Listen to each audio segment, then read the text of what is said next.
U.S. stocks finishing lower today as investors worry about earnings reports and also news from Japan. Deborah Kostroun has all the highlights from the New York Stock Exchange. Deborah. Thanks a lot, Pim. Yeah, you know, Alcoa's earnings kind of setting the tone for today's session, even though on the surface that report was kind of good, but sales missed estimates, and of course, everyone keying in on those sales. And that also brings up other concerns for other earnings, in particular when we hear from J.P. Morgan tomorrow morning that their first quarter revenue may be down. We also saw more jitters, especially in emerging markets, after Japan was hit by 2 more earthquakes, and they also raised the severity of the nuclear crisis, Pim. Now, Deborah, Goldman Sachs was making some comments today, and that caused crude to take a tumble. Is there a connection?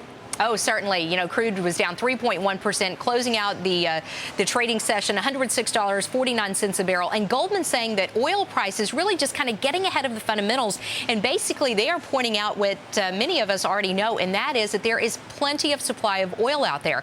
Goldman expects West Texas Intermediate crude to get to $99.50 a barrel in the next 3 months. And that slide in oil also causing gold to have its biggest tumble in 4 weeks. Silver also falling. And, of course, the gold trade still focused on the tensions in Libya, also Japan, and the European debt crisis. Now, most stocks were down, but some consumer companies like Walmart was higher after saying it is actually seeing more higher income shoppers recently, and also that many shoppers are doing more big trips to stock up due to the higher gas prices. Also, the company saying that they are going to be reducing floor space devoted to items like flat screen TVs as the sales have declined in that category. That's it from here, Pim. Back to you. Thank you very much. Deborah Kostroun reporting from the New York Stock Exchange.